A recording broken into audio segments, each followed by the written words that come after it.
and welcome or welcome back to my YouTube channel. My name is Jess and today I thought we'd do something a little different. I thought we'd sit down, I would answer some questions and do my daily makeup routine.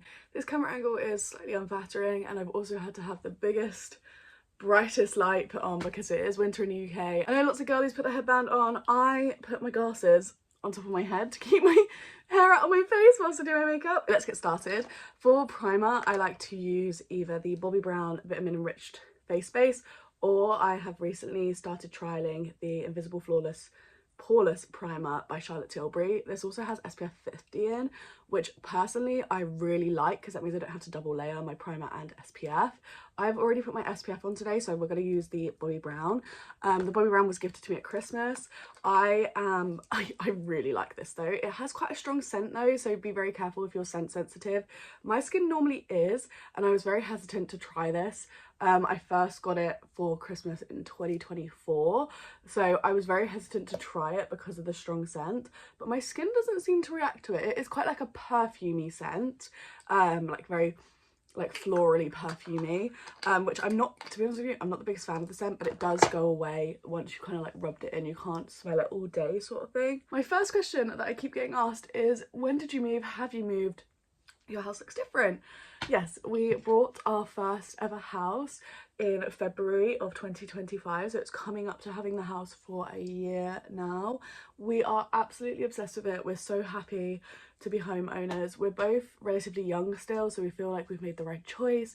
We rented a place together before we ever brought a home together, which I think is also just a very smart thing to do. I mean, we always spent time at each other's houses anyway. Like, I would either stay at his or he would stay at my mum's house for like the longest time, and then at uni he would come down and stay with me for like multiple nights. So we've already had that kind of experience of staying with each other for long periods of time. So really just renting was because we weren't quite ready to buy in terms of like finances and things like that. And for me, I was still going to uni, so we couldn't buy a house whilst well, we could have brought like a flat or something whilst I was going to uni, but it would all be based on his streamlined income. And we decided we'd rather save it to get a house, so that's what we've done. We've brought a house. We really love our house. We have a 3-bedroom semi-detached house, and we really love it.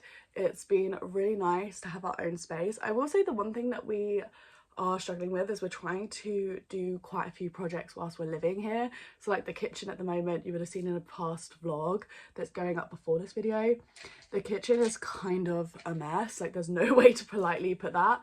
The tiles are all off the walls. The walls are just not looking the best. I mean, to be honest, I prefer it to how it looked when the tiles were on the walls, so I can't complain, but the tiles are all entirely off the walls, and it just gets like a bit messy. So like when we move to the next step, which will be doing like the sticky blue stuff on the roof in prep for our plasterer to come out. We don't have to do that, by the way, but my partner's dad is a plasterer by trade, and he has offered very kindly to come and plaster our kitchen. So we are going to do the prep and everything for him. So we're doing the sanding and everything like that for him, so he can just come in and do the plastering. And we'll also, my partner worked with his dad for a little bit, so he also knows how that looks, so he's gonna do that with his dad and help him with the cleaning up process and everything like that. So that's also really nice. I will say, guys, I just used this foundation which I showed you, Charlotte's Beautiful Skin. That's what I'm using at the moment because my skin is more on the dry side, but I have been before that using the Airbrush Flawless foundation, the matte one. This is really good, really long lasting. I've used like up to here in the bottle, so I've used quite a lot, but it doesn't go down very fast. I literally use half a pump. I'm keeping to one brush, by the way, and I've also, you might not notice, I haven't used concealer, and to be honest with you, I don't normally use concealer. I just bring my foundation all the way up. The concealer that I have is the Beautiful Skin Radiant Concealer, and I tend to use this, I'll put it under my eyes just to show you.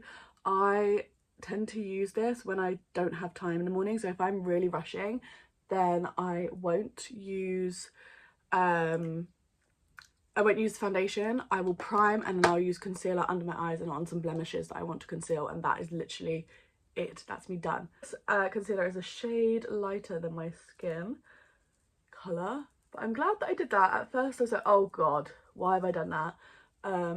but I'm glad that I did in the end, because I do think it adds just like a little bit more radiance and life to my skin. You can really see it just lifts it. It is better than not putting it under there. Like, I don't put a ton of foundation under there, but honestly in the morning this is just an extra step. Next question was about how many books did I read in 2025 in the end.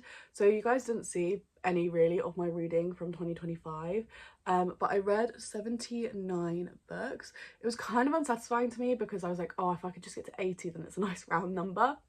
I didn't get to 80. I read 79 books and I finished the year part way through A Reign of Rose by Kate Golden, which, as you guys know from my reading vlogs if you've watched them, I absolutely adored that book. I thought it was phenomenal. I loved that series entirely, and I read the whole entire series back to back, which is something that is one of my 2026 reading goals, is to read series closer together. I still have to finish the Fourth Wing series. Like, I'm not up to date in that series at all, so I still need to get up to date in that series, which, to be honest with you, I do want to get up to date with it, but I did kind of fall out of love with the series. I stopped enjoying it as much. But yeah, one of my 2026 reading goals is to read series back to back. But I read 79 books last year. I thought that was really good, actually. I actually ended up reading the least amount of books in August, which is surprising because that's when I'm off work for the longest period of time. But I think because I just had so many people that I wanted to see, I went on a holiday. I think I just had like so much to do, like prepping my classroom for the next year. Like, I just had a lot to do, a lot of training, a lot of planning for the next like academic year and things like that. Because I had so much to do, I felt like I just didn't have time. And then also that was when we decided to strip and paint every cabinet in the kitchen. I think I just went a little bit too crazy with the blush. Woo! Just ignore it, guys, just ignore it. Act like I didn't do that. I was too busy yapping to like pay attention to how much I was putting on my face. Actually, that nicely kind of segments me onto the next question, which is about, do I have any 2026 reading and uploading goals? So my uploading goals is to upload twice a week on Wednesdays and Sundays. Now, this is kind of a tough one for me because I do work like 12-hour days or upwards of that on the weekdays, so I really need to make sure that my editing is done on the weekends. The reason why I do this is for straight joy, and also I just like chatting. Any other 2026 reading goals? I need to get rid of the stacks. I have stacks on my floor. Now, I know part of this is because I am a bookshelf short. So where we lived in our rented place, I had 2.5 bookshelves. I still have 2.5 bookshelves, but my half bookshelf is now dedicated to special editions. But that special edition shelf is full of special editions that I have read. How many times have I said special editions right then? Jesus. That has all of the editions that I have read on it. And it is currently at capacity. Now, I could turn in my special editions, but I've brought 2 series special editions, or being gifted 2 series special editions that I don't want to turn in, but they might have to be turned in the future. There is plans for an extra large, for like a large bookcase to come in, a larger one to come into the house, which will be happening when we do our custom unit build. But because, again, we haven't got around to building the unit yet, we just don't have that storage. But I will say my partner did just take some of our Lego sets, our modular Lego sets, off the top of my 2 bookshelves here. And he has moved my stacks that were on the floor up onto technically a shelf. So technically that problem is solved, but these are meant to be my red bookshelves only. And to be honest with you, they are at capacity. I don't have really any turnouts anymore, apart from Fourth Wing, apart from Onyx Storm down here. And I think the only other turnout that I have is Divine Rivals. Other than that, no books are turned out on these shelves. I don't have any of them turned out, and they are at capacity, like they are full. So we are very much reaching that point where the top shelf of them is going to need to be used as like finished book storage. Literally part of the last few steps now of my routine. I've got 2 really skinny brushes. One is a brow brush from Real Techniques, and one is like this little angle. I guess it was a brow brush, but this is a Primark makeup brush. I really like it. I use it for my wing liner. I know, wing liner on a daily. But yeah, the first thing I do is brush out my brows. I really need to pluck my brows, so don't judge how like bushy they're still gonna look. I use the Revolution Pro Jewel Powders. I really like this. There's no point in me swapping because I just really get along with them. And I also just use it in the tail end of my eyebrow because I accidentally shaved the side of this one off. So I just pop it right at the tail to give me some more definition. So one of my goals is to get all of the books from the stacks out of stacks, so aka no stacks by the end of the year. We'll see about that. I'm not gonna lie to you guys, I'm not feeling like extremely positive about being able to get everything off the floor and into shelf position.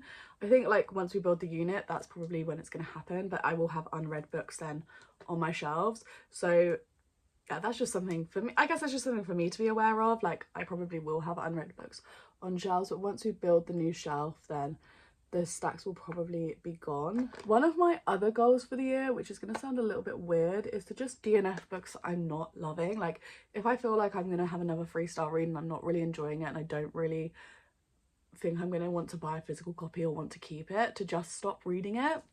I feel like my average rating last year of a book was pretty low. I literally didn't give many 5 stars out because I found that I was just like binge reading random things that weren't even on my TBR, which is also part of why we've got the stacks happening now. Reading series back to back is another one of my goals. I've already mentioned that one though, so I'm not really gonna touch on that one again. Another one of my reading goals is to, I guess this is kind of like a different goal, is to not keep buying more books unless there's something that I think I'm going to get to straight away. So a good example of this is like recently I went into the works and I saw they had another couple of books in a series that I've got the first book of, but I've not even read the first book yet. And I had them in my hand and then I just kind of stopped myself and I was like, hold on, I haven't even started this series. What if I don't like the first book? There's no reason to pick up the rest. I can always go back and pick up the rest afterwards. And I know that part of my brain is like, well, they don't stay in the works forever. If you don't live in the UK, the works is like has really good deals on books and you can buy 3 books for £7.50, and these particular books were in that sale and they kind of rotate round their stock. In my head I'm like, the thing is, if I miss it, I miss it because I waited so long to pick up the first book. Do you know what I mean? And that clearly shows that maybe I wasn't in the mood for that book, or I wasn't feeling that book as much as other books in my collection. Before I put my mascara on, I use a setting spray. I was using the Collection All Night Long setting spray. I did not like this. There's still a little dribble left, but I did not like this. I didn't feel like it helped my makeup last at all. And actually I found it was really wet on the face and you could see where it had landed on your like foundation and things. So I wouldn't recommend that one.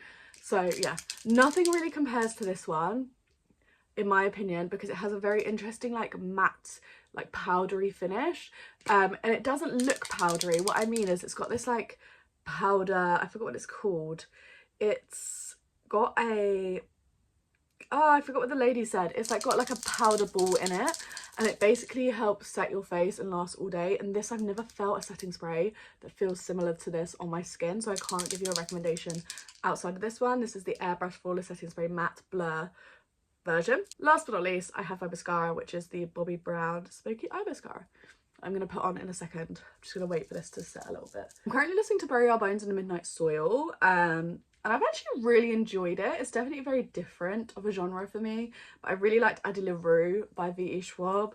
I really like that via audio, but I would have never liked it reading it physically, and I feel the same about Bury Our Bones. However, I am a little bit worried because there is a character that I really dislike. Like, I really don't like being in Alice's mind at all, and I think my favourite has got to be, I've got a favourite POV, and there's one POV that we don't really get to see a lot, Lottie's. We don't see Lottie's perspective that much at all, so I kind of feel a little bit cheated because I like Lottie and the other girl, the other woman in the story, so much more than I like Alice. And I feel like Alice's chapters just drag out for so long. And honestly, I'm at the point where I'm like, I could skip Alice's chapters because her mind is very much, I guess, not too dissimilar to my own really anxious mind. She's a character that suffers with anxiety and she really suffers in social situations, and she's often taken off in her own mind. And as someone who already, like, I struggle with my social anxiety and anxiety in general, so as someone who already struggles with those things, I think I'm just finding it a little bit uncomfortable to read about her experience, but also a little bit annoying, which is hilarious to me because this is what my brain is like 24/7 as well. Hers is very much she goes back in the past. Mine's not very much like that. Mine's like more worrying about the world around me and others around me, whereas she's like, oh, I'm back in my head and I'm back in this particular moment of my life where this happened and this happened and this happened. I want to know what happened to her sister, but at the same time, her sister kind of was an asshole and put her in an impossible situation and was very selfish. So I also don't really care about the sister, and I think that is making me struggle. I hope you guys enjoyed this video, and if you did, please leave a like and subscribe if you're new around here. I'd like to see more videos from me, and I'll catch you guys all in my next one. Bye!